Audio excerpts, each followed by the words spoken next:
یہ وہ مخلوق ہے جسے تم نہیں دیکھ سکتے مگر وہ تمہیں دیکھ رہی ہے۔ پیارے دوستو، دنیا میں کچھ ایسے لوگ ہوتے ہیں جو اپنی پوری زندگی ایک ہی تلاش میں گزار دیتے ہیں۔ ایسا ہی ایک نام اسلامی ملک مصر سے تعلق رکھنے والے محمد عیسیٰ داؤد کا ہے۔ یہ مصری صحافی اور محقق اپنی زندگی پر ایک ہی سوال کا جواب تلاش کرتے رہے: کیا واقعی جنات اور جادو کی دنیا حقیقت رکھتی ہے؟ اور اگر جنات کی دنیا موجود ہے تو انسان اس پراسرار دنیا سے کس طرح رابطہ قائم کر سکتے ہیں؟ محمد عیسیٰ داؤد نے اس راز کو سمجھنے کے لیے نہ صرف وسیع تحقیقات کی بلکہ اس موضوع پر کئی کتابیں بھی تحریر کی۔ ان کتابوں میں انہوں نے جادو، جنات اور خفیہ علوم کی تہوں کو کھولنے کی کوشش کی۔ لیکن ان کی زندگی کا سب سے حیران کن واقعہ وہ تھا جب ایک مسلمان جن نے خود ان سے رابطہ کیا۔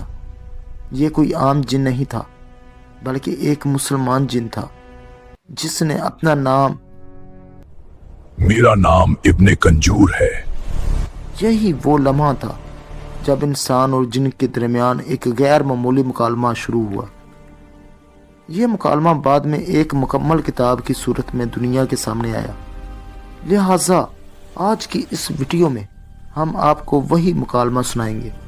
محمد عیسیٰ داؤد اور ابن کنجور کے درمیان سوال و جواب جو جنات کی دنیا کے کئی ایسے راز اشکار کرے گا جن کے بارے میں شاید آپ نے کبھی بسم اللہ الرحمن الرحیم۔ پیارے دوستو، اللہ لا الہ الا جدید دور میں محمد عیسیٰ داؤد نے خفیہ علوم کا گہرا مطالعہ کیا اور وہ اس بات پر یقین رکھتے تھے کہ انسان اور جنات کے درمیان رابطہ ممکن ہے۔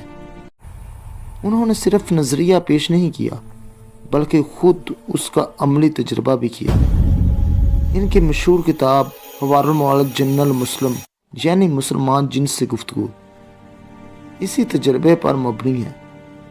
اس کتاب میں محمد عیسیٰ داؤد نے اپنے روحانی تجربات قلم بند کیے اور بتایا کہ مختلف وظائف اور دعاؤں کے ذریعے انہوں نے جنات تک رسائی حاصل کی۔ ان کا دعویٰ تھا کہ اس عمل میں کسی بھی قسم کا جادو، تویز یا شیطانی عمل شامل نہیں تھا بلکہ یہ رابطہ صرف قرآن اور سنت کے پاکیزہ طریقوں کے ذریعے قائم ہوا۔ کتاب کے مطابق طویل محنت اور مسلسل کوشش کے بعد آخرکار ایک جن نے خود محمد عیسیٰ داؤد سے رابطہ کیا۔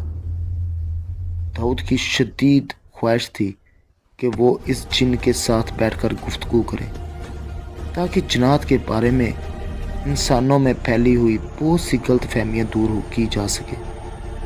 وہ جن خود داؤد کے سامنے ظاہر ہوا اور کہا: میرا نام ابن کنجور ہے۔ اس نے بتایا کہ اس کا تعلق ہندوستان میں رہنے والے جنات سے ہے۔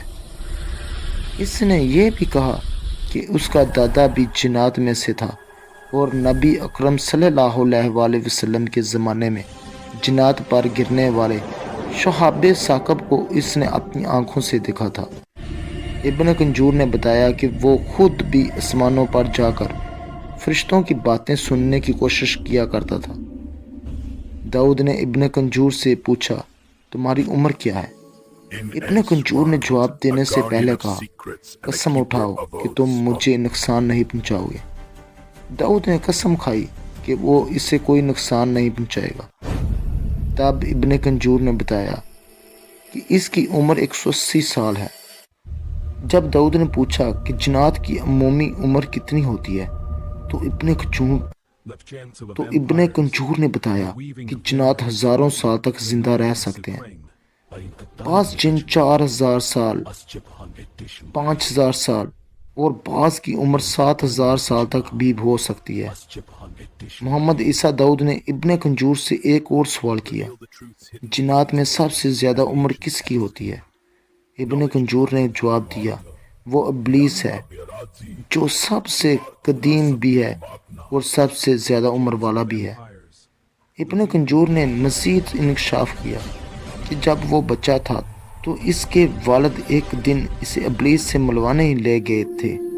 वो लम्हा उसके लिए नाकाबिले फरामोश था, क्योंकि जैसे ही उसने इब्लीस को देखा, इसकी दिल में खौफ की एक अजीब लहर दौड़ गई।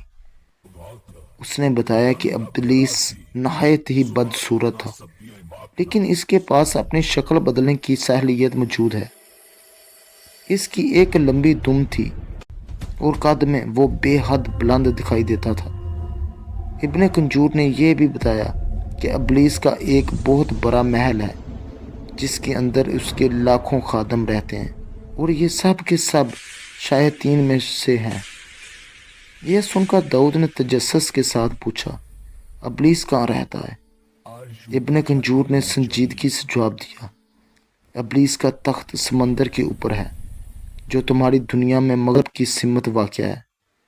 अगर तुम में से कोई मुसलमान इस तख्त के करीब से गुजरे तो इससे चाहे कि कुरान मजीद की तिलावत करे, ताकि इब्लीस और उसका लश्कर इसे नुकसान ना पहुंचा सके। इब्ने कंजूर ने मज़ीद बताया, जन्नत के जमा होने की एक और जगह भी है, जहाँ ठंडा और गर्म पानी आपस में मिलता है। इसने कहा कि इब्लीस की सल्तनत भी इस मुकाम पर है। यह सुनकर मोहम्मद ईसा दाऊद ने इससे एक और अहम सवाल किया, तुम्हारा मज़हब क्या है?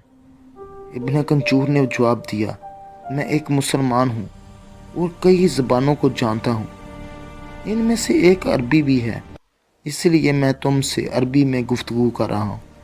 लेकिन सुनो, जिस तरह तुम इंसानों में मुख्तलिफ मज़ाहब पाए जाते हैं, बिल्कुल इसी तरह हम जिन्नात भी मुख्तलिफ मज़ाहब और फ़िरके मौजूद हैं। कुछ मुसलमान होते हैं, कुछ काफिर, कुछ इंतहा पसंद, और कुछ यहूदी भी होते हैं। इसने मज़ीद बताया कि हमारी भी इबादत गाहें हैं, जहाँ हम जाकर इबादत करते हैं।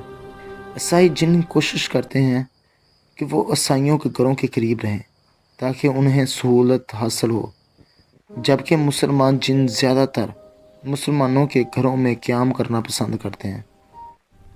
फिर मोहम्मद ईसा दाऊद ने पूछा, क्या मेरे घर में भी कोई जिन है? इब्ने कंजूर ने मुस्कुरा कर जवाब दिया, हाँ, तुम्हारे घर में भी जिन मौजूद हैं। वो तुम्हारे साथ खाते पीते हैं और खाने पीने के बाद अल्हम्दुलिल्लाह भी कहते हैं। कभी वो तुम्हारी कुर्सियों पर सो जाते हैं, कभी तुम्हारे बिस्तर पर आराम करते हैं। वो नमाज भी पढ़ते हैं और दूसरी दीनी इबादत भी, बल्कि इनमें से कई जिन्नात तो तुम्हें फजर के लिए जगाने का काम भी करते हैं। इब्ने कंजूर ने कहा, तुम इंसान ज़मीन पर रहते हो, लेकिन ज़मीन का ज़्यादातर हिस्सा पानी पर मुश्तमिल है और हम पानी पर हुकूमत करते हैं। हमारे बड़े बड़े शहर और बस्तियां समंदरों के अंदर आबाद हैं, यहाँ तक कि गहरे समंदरों की तह में भी हमारी आबादियाँ मौजूद हैं। इसके अलावा ज़मीन पर भी हमारी सल्तनतें कायम हैं। हम सहराओं में ज़्यादा रहना पसंद करते हैं। इंसानों से दूर हमारी नस्ल के जो जिन्नात सहराओं में बसते हैं, उन्हें हम गौर कहते हैं। हम गारों में भी रहते हैं, जहाँ इंसानों का कदम नहीं पहुँचता। इस तरह पहाड़ों, वादियों, जंगलों और वीरानों में भी हमारा बसेरा है। और हाँ, तुम इंसानों के घरों के सहनों और कमरों के कोनों में भी हमारा आना जाना हुआ है। मोहम्मद ईसा दाऊद ने एक और सवाल किया, इस दुनिया में जिन्नात की तादाद कितनी है? इब्ने कंजूर ने कहा, अगर तुम हमें देखने की सहूलियत रखते तो तुम्हें हर तरफ सिर्फ जिन्नात ही जिन्नात नजर आते। ये सुनकर दाऊद ने फौरन अगला सवाल किया, तुम्हारी अफजाइश नस्ल का तरीका क्या है? इब्ने कंजूर ने जवाब दिया, जब हम जिन्नात की उम्र तकरीबन 80 से 170 साल के दरमियान होती है तो हम मुकम्मल तौर पर जवान हो जाते हैं। इसके बाद हम जिन्नियों से शादी करते हैं। जब जिन औरतें हामला होती हैं तो तकरीबन 15 महीने बाद इनके यहाँ बच्चा पैदा होता है। एक बार में 7 या 8 बच्चे भी पैदा कर सकते हैं। ये बच्चे कद में बहुत लंबे होते हैं